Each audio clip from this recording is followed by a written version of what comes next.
Hey, and welcome back to an episode of Wray's Garage. I'm Daniel, and today we're going to take a quick tour of a V8 Vantage 4.3 liter oil and filter change. Now, the 4.3 liter, I want to say, was a 2005 to 2008 or 9 in the Aston Martin Vantage family, and is a dry sump oil system. So that means we will have two sump plugs or two drain plugs to pull out, as well as two filters that operate within the parameters of the dry sump system. So not a regular oil change, but hopefully today after this, it will demystify how complex this is or isn't to you.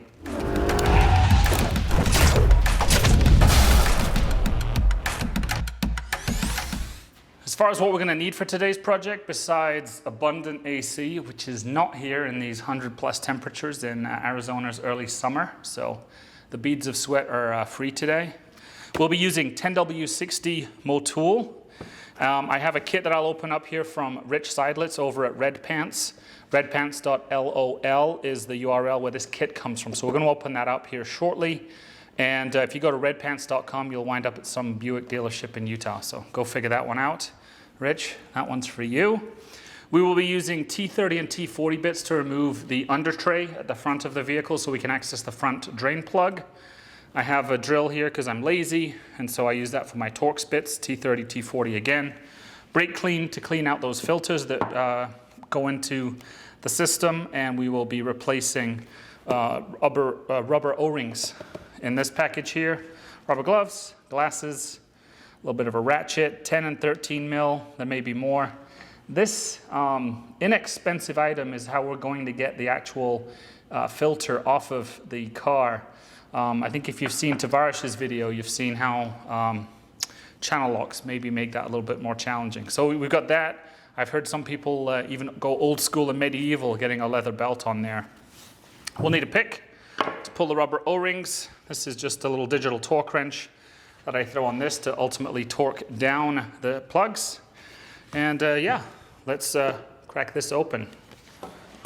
So while you could go out and procure these items by yourself, Rich has made an existence out of helping us out and putting the stuff together for us. And whatever tiny little vig he charges to put this together, you should be willing to pay. So let's get in here. Look at that. OCD Anonymous. Perfect. So these are the O-rings for the bypass filters. Here is the replacement bronze washer here for the front sump. This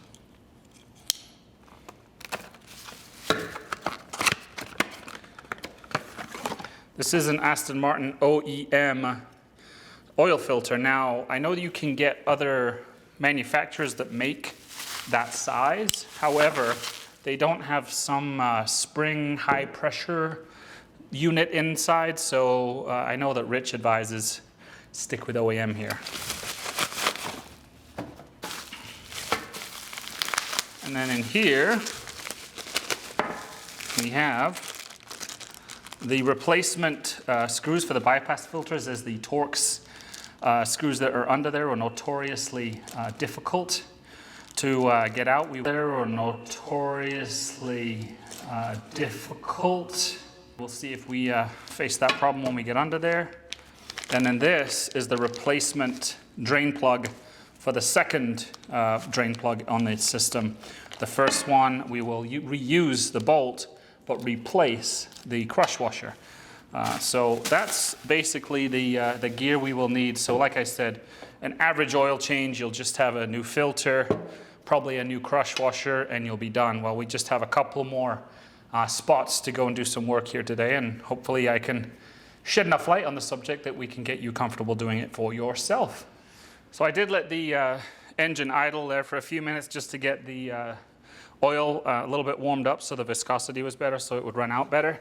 You also, before you lift up your car, want to just take off the oil fill cover here and get that out of the way and put it somewhere safe. One thing I didn't mention there earlier is you'll need a large capacity oil drain or oil catch system or setup.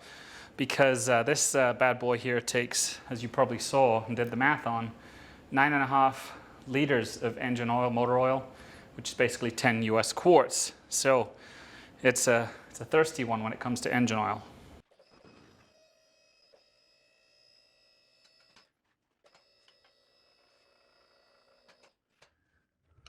So I'm here at the front of the car, and on my car here there are these Phillips, large Phillips heads.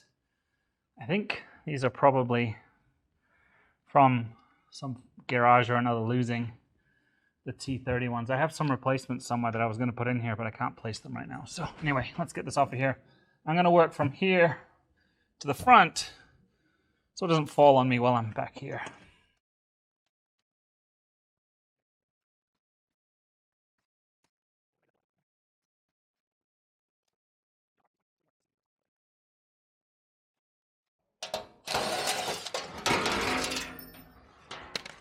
Graceful like a ballerina. All right, let's get that out of the way. I'll show you around under here. What's up? All right, here's the frontmost drain plug. And then as we go back, here's the filter. Here's the first bypass filter. And then if we go a few inches back, here's the second bypass filter. So this is the whole oiling system, as it has all the dry sump and all the pumps that get the oil actually pushed up into the engine. So 13 mil socket over here. Should be able to see pretty clearly the crush washer that's in there right now. That's what we'll be replacing up front here. Just turn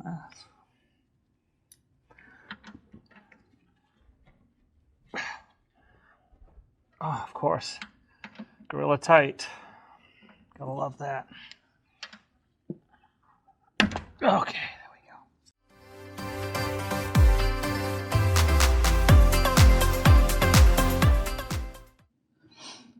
I'm not sure if this is some kind of special aftermarket plug, because it seems to have a stem on it that could potentially be magnetic. I'm not sure. But let me know if you recognize that. I'm going to go clean up this plug. Remember to change this out. And I'll let this run a little bit longer. All right, so that's all cleaned up. Pretty nice looking plug unit there. There's the new crush washer. Just snug that up by hand for now, and we'll torque it all down later. So you just get the strap over here, cinch it in pretty good, and yeah, you just snap it off, and okay. How do you take two on that, huh? Cool. All right, so let's try the big brother here. Of course, it doesn't want to fit in this channel quite as well, if at all. So that's going to be interesting. But let's see if we can get it off. Oh, it's turning. Okay. So I don't have to stick a screwdriver in there. Amen for that. So let's just see if we can get a little bit more on it and free it up here. Come on.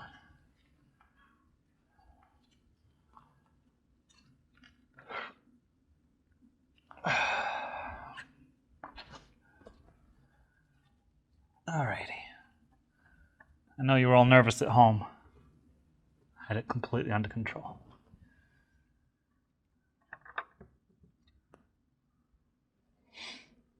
And as you can see, OEM has been used so far, which based on the service records I got from the sale, kind of in line with what I expected. While that's leaking out here, let's get these off. These don't look overly messed up, so maybe we'll be a little luckier on this part of the project where I know some climates struggle. Oh, almost Found myself eating my words. That was a little battle. This is a T30 if you using the regular bolts. So that's the cover for the bypass filter right there. And if you look at the underside, you can see how it's got like some metal spring tensioners, which will keep this filter in here, which is pressure fit and has a threaded center. So what I need to do now is find in Richard's goodie bag where the little, I think it's an M8 1 1/4 pitch that goes up in here, so we can kind of persuade that out there with some kind of pliers. So let's see. Should be in here.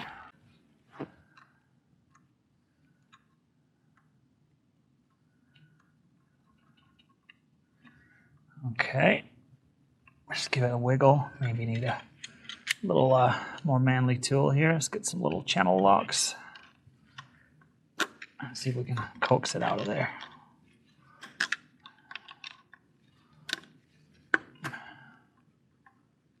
Oh, there we go.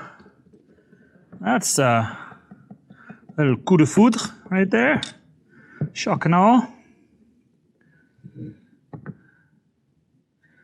So this is the messy filter. What we're going to do is, I have a little old shipping box over there. I'm going to show you this closer up when we clean these up. Obviously there's still a little drippage there, but you've got the mating surface somewhat cleaned up. That will be helpful. And then on the new, slippy hands here. On this new filter, you just want to lubricate the rubber seal so it doesn't bind up when you're hand tightening it down. Even on the casing here, what does it say? Apply oil to gasket face, screw filter to spigot by hand. Tighten using a socket to 15 to 18 Newton meters. So I don't know if you'll be able to read that, but that's where the instructions are. I'm just going to take some of this oil and give it a little coating here.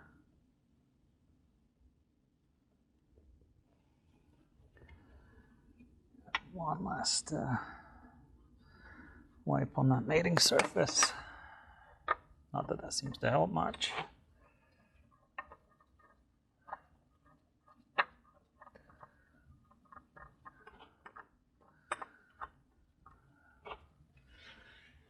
Probably would have helped if I changed gloves here, but that's all right. What I'm going to do is I'm going to release this plug here and get the new one ready. And let's see, where did I put the socket? There it is. 13 again. Okay. Hopefully, and catch all that oil. My hands are too greasy.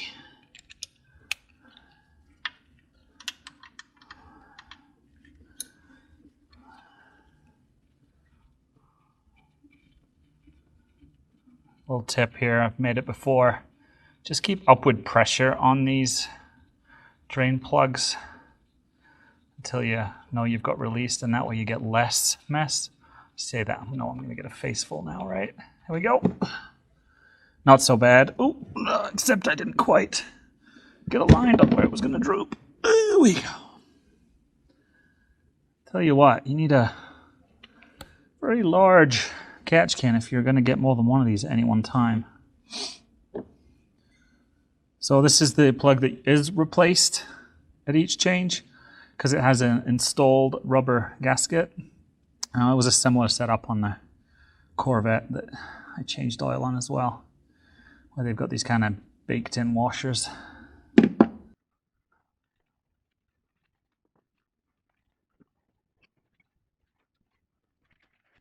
This one's slow enough that we can replace that plug.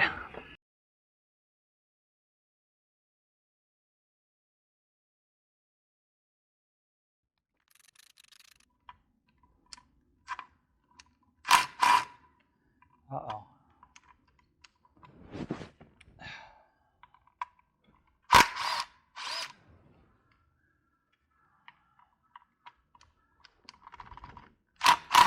Uh-oh.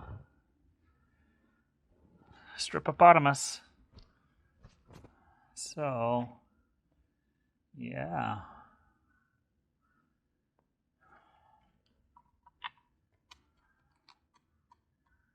Is there any way to get that in there?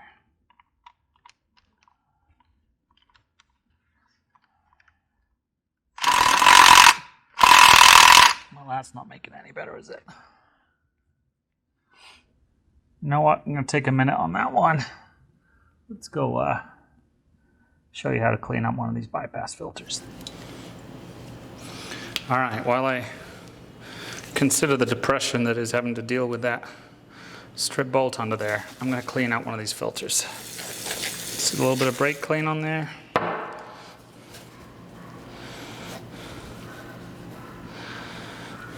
Give it a wipe.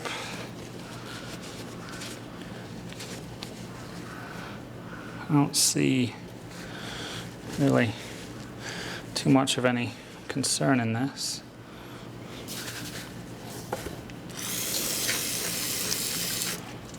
Got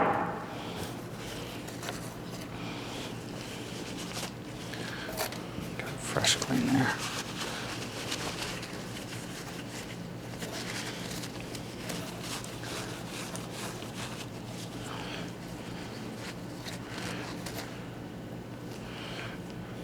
Okay, so nothing caught in that this time, that's good. Just use a pick to get under this little O-ring. Clean that up.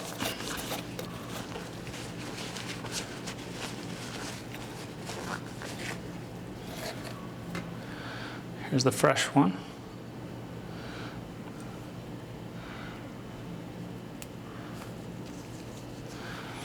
And this one is ready to reload.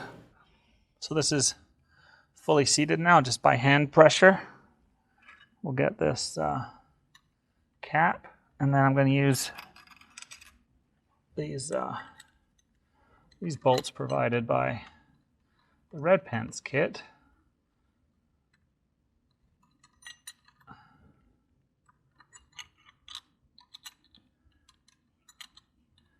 So we can avoid any unfortunate stripping incidents like I've got to deal with over there shortly. And I want to say he said these were 10 mil, so let's just snug these up.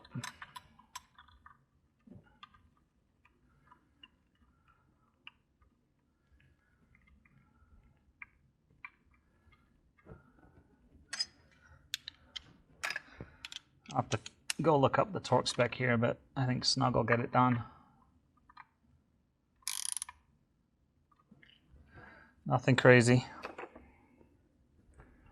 All right, so all we have left now is our buddy over here who is being a little stubborn, but thankfully there's nothing left to drip on me, so I can focus on fixing this little mistake I made by getting a little aggressive.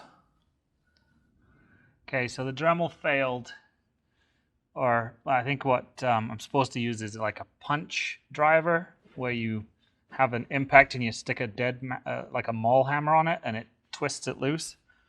Don't have that. So I've got this little tool here that I've used in the past in other applications to free up strip bolts. So the premise is you set it in reverse, put in this burnishing tool, and it creates a hole for you.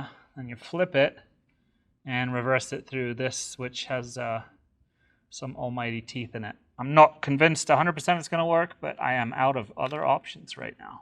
So, as you can see, I've badly mauled this particular screw and reached a very desperate situation where I will link to the video where we are told this is not an infrequent occurrence. But I would encourage you not to double down as hard as I did on screwing this up. So the moisture you can see on here right now is WD-40 because I suspect I only get one good shot at this. And this is a hand impact driver with a beautiful, monstrous 3/8 flathead on. that I'm hoping I have enough depth of Dremel in here to give me one, maybe 2 shots at this.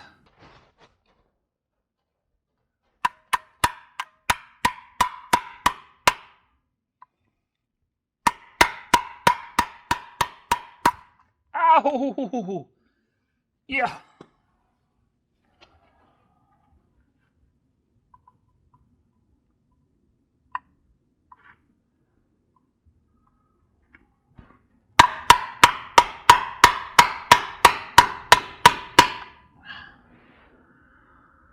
Oh, it's a stubborn one.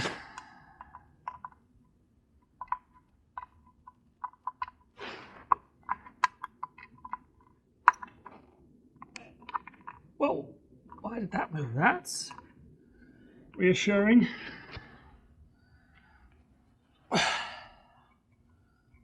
Okay.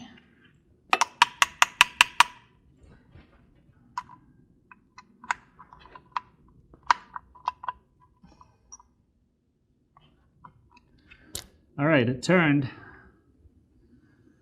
but it turned with the whole thing, so maybe it is mated up here, or somehow it's kind of dielectrically welded itself to the cover. Who the hell knows? But I think a little bit more hammering might be in order. I'm renewed in confidence here. Oh! Did you see it turn? Oh, America. America the Great, the bold, and the beautiful. Oh, silence. I don't care how many cocktails you drink in your videos and how much you slur your words. That was worth the price of admission. You, sir, are a gentleman and a scholar. So I'm having flashbacks of last time where it kind of was flooding, so let's try and avoid too much mess here. Oh, yeah, still was better that time.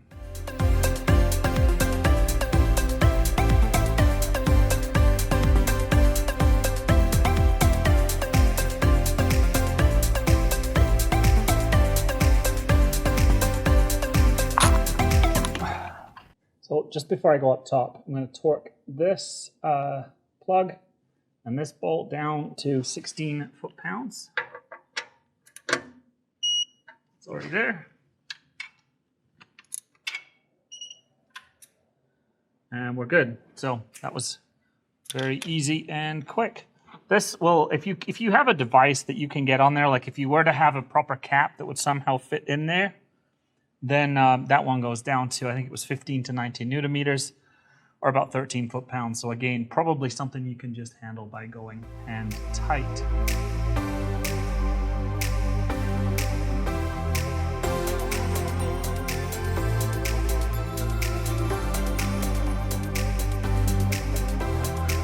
So I'm not sure if you can make this out here, but there are instructions right here on the cap. So we're just going to follow that. I reckon they know what they're doing, right? So run for 2,000 RPM for 20 seconds, turn off, wait, remove cap, check level, if necessary, top up.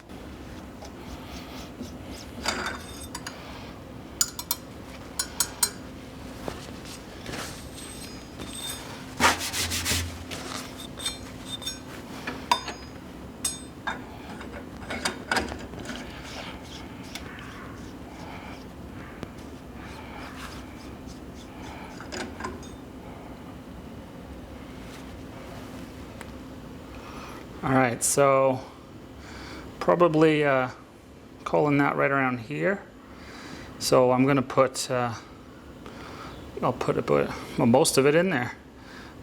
Looks like we were right up to the kind of the C there. So I think we need more.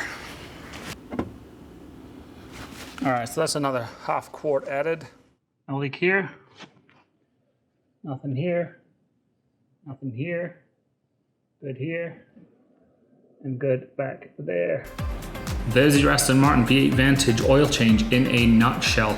Yes, there were a couple adventures along the way, but certainly a very doable job.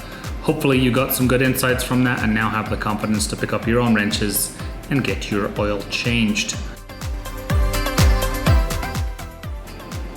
As always, thank you for watching. Please like, subscribe, and share to your heart's content. Be memorable and be well. See you on a video soon.